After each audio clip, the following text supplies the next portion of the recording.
Okay. Law is shifting, and the old map doesn't work anymore. This is Legal Pirates, a podcast where founders, operators, and personal injury leaders who don't wait for permission to lead change.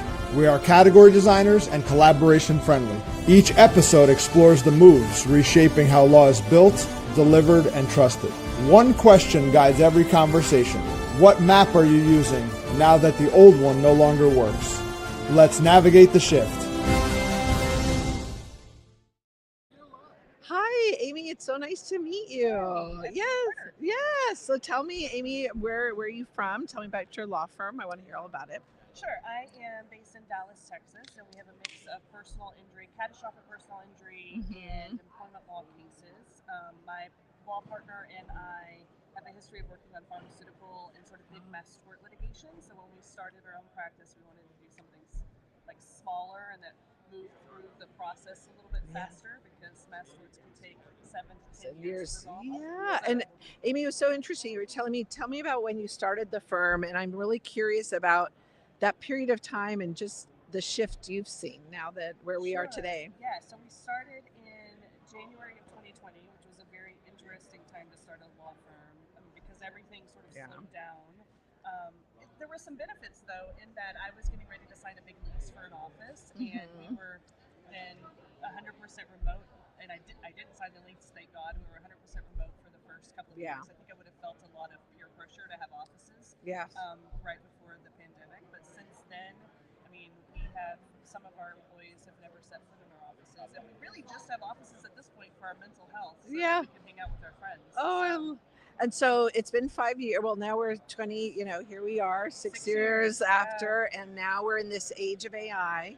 And so as you think about that period of time, how has that changed how you think of running the firm and just how technology has played a role in that? Yeah, it's crazy. But because my background was in pharmaceutical litigation, where on the plaintiff side you have thousands of claimants at one time, I was fairly comfortable with the technology and having a case management software and all of those things to really keep track and make sure that you weren't losing plaintiffs or forgetting deadlines and all of those kinds of things. What's really changed is sort of I never expected that technology to give me ideas back, and so I find myself having whole conversations with Chad. Okay, so do the math for me, but also what about this idea?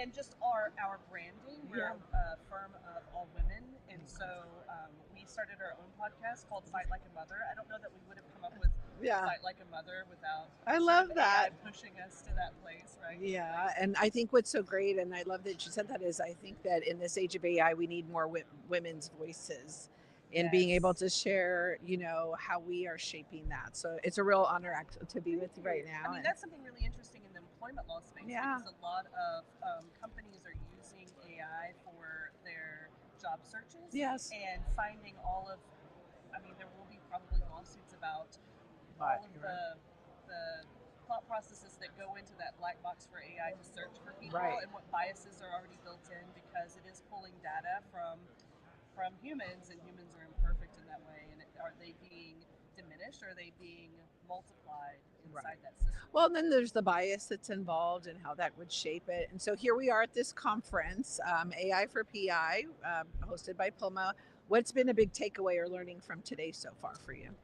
So I just went back and called my partner, my law partner, and said my takeaway from this morning was to sit where you are and really sort of build the foundation. So you come to situations like this, and I don't know if that's the camera. Yeah, I know. I'm just kind of. You come to things like this, and you kind of get bombarded with all of the newest, greatest technology, and it gets really overwhelming, and you get kind of frozen.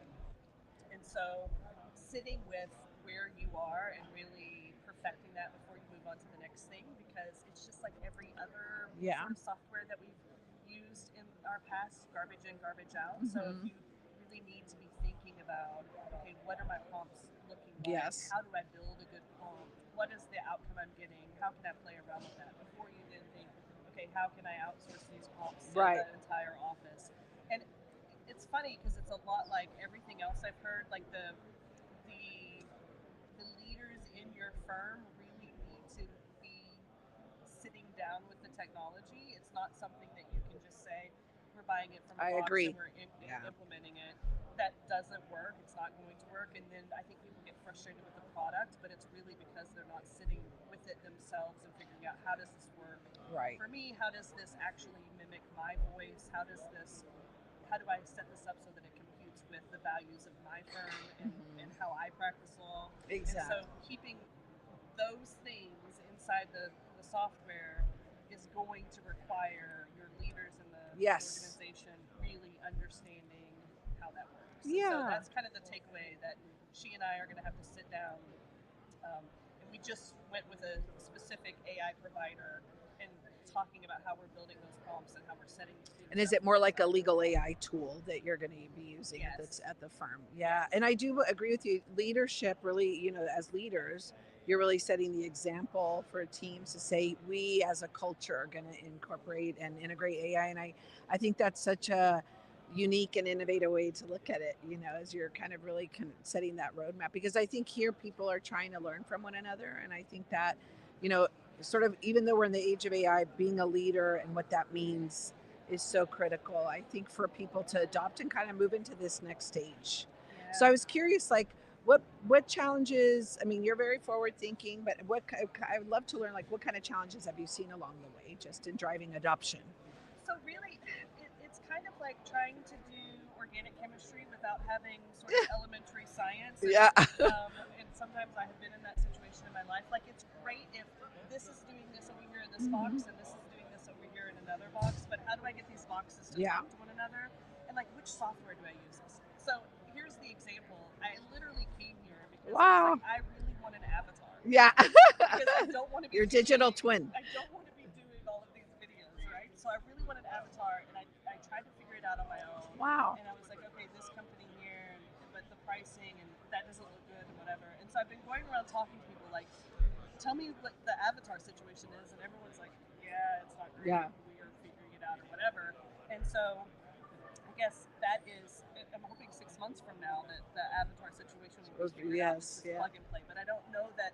I think I have fallen into the same trap that I was talking about. Which is, it's not going to be plug and play for anything. You're going to have to figure out the backbone of things. And it's authentic, and it's really is a reflection of who you are. And someone was saying, like, having blemishes and stuttering and all of that is how you know it's not AI. Yeah. Like, but I'm looking at the video going, I really don't like my hair. Yeah. But, Yeah. Well, yeah. You wanna why did I stutter there? Exactly. Yeah. One thing that I'm very curious about is just, how do you see, when we look at the adoption of AI and just how in the legal industry we're seeing a lot of shifts, as a personal injury attorney, like all what the areas, how do you see? I feel like there's more adoptions happening faster. I don't know. I mean, I'm curious, like, your thoughts compared to maybe a very large law firm, or I'm curious, just generally. There's statistics on this that actually really large law firms are adopting at a much faster rate, but I think they're doing it in a very small slice of the pie. I also think that personal injury lawyers are sort of on the cutting edge of things a lot. Yes. We also have an employment law practice that is different than personal injury. And I was just at a CLE last week with the employment law people who were talking about AI in a way that's very different than we're talking about AI here. And so it's a much slower adoption in how they are. I would say what they're talking about from AI is the same things I was hearing in the PI space about a year ago. Yeah. In an AI terms, a year ago is decades. Yes. So I think that the PI space is really on the cutting edge of technology across the board. You're handling so many more plaintiffs. You have to figure out how to do that really efficiently. But I do think it will invade sort of every space. I also think on the legal aspect, the things we heard about before I was really focusing on the tech of how to handle the individual facts of plaintiffs was legal research. And I do think that on a legal research standpoint, AI and the hallucinations is still a big issue. Yeah. What I tell people in my firm is to deal with it sort of like if you were giving it to a young associate. So you're going to check your young associate's work. Yes. So you have to do the same with AI.